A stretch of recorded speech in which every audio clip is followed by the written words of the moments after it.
sebagai kuasa keluarga dalam 10 kali. Saya mohon kepada saudara-saudaraku bersabar. Saya paham. Biadab yang keji. Oh gitu. Oke, itu saya. Dan dua, kalau nggak mati seumur hidup. Harapan kita dari keluarga ya berikanlah yang terbaik untuk pihak korban, jangan sampai mengecewakan pihak korban.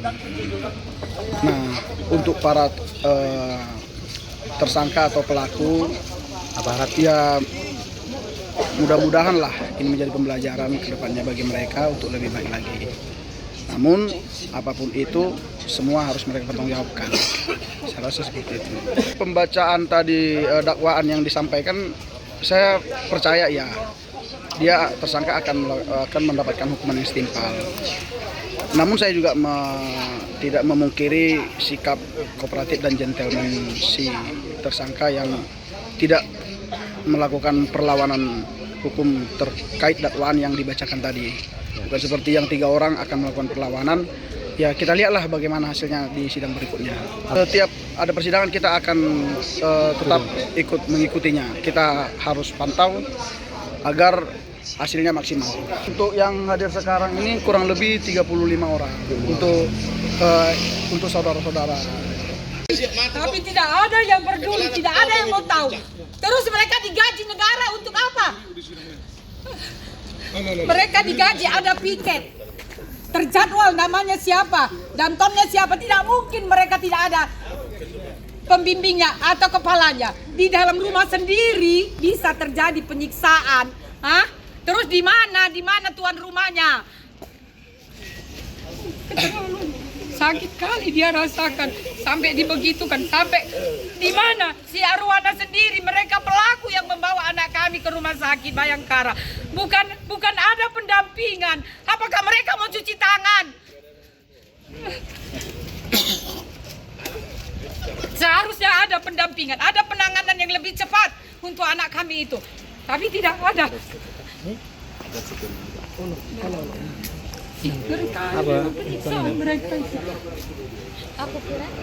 Tuntutan ibu apa kira-kira?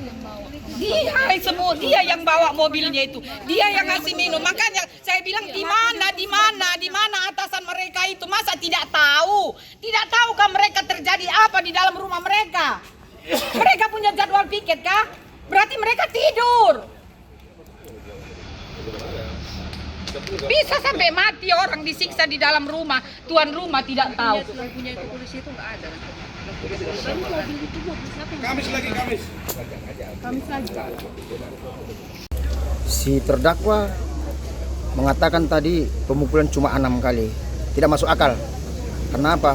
Lebam-lebam sampai mata rusuk itu berarti ada entah senjata, entah besi memukul badan si korban sampai segitunya. Itu perlakuan yang sangat biadab.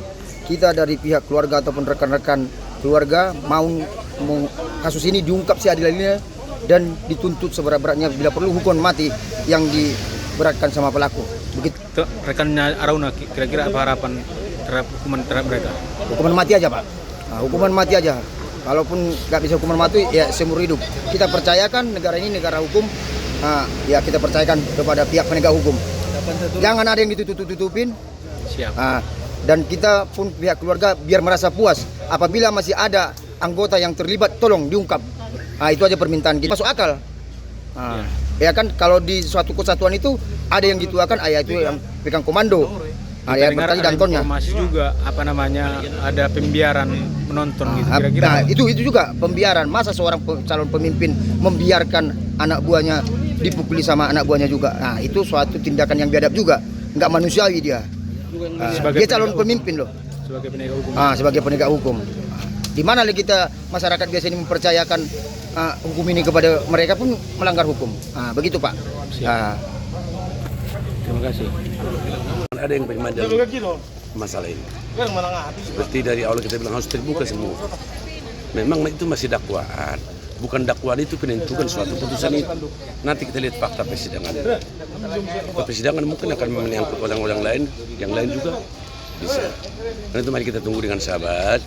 Penting keluarga sangat kecewa dengan hal ini tadi. Karena pasal-pasal yang ditujukan itu, menurut pihak keluarga kan ada di situ unsurnya, unsur daripada kesengajaan ataupun perencanaan. Namun itu tidak dimasukkan. Tapi kita pun yakin ini masih sebuah dakwaan.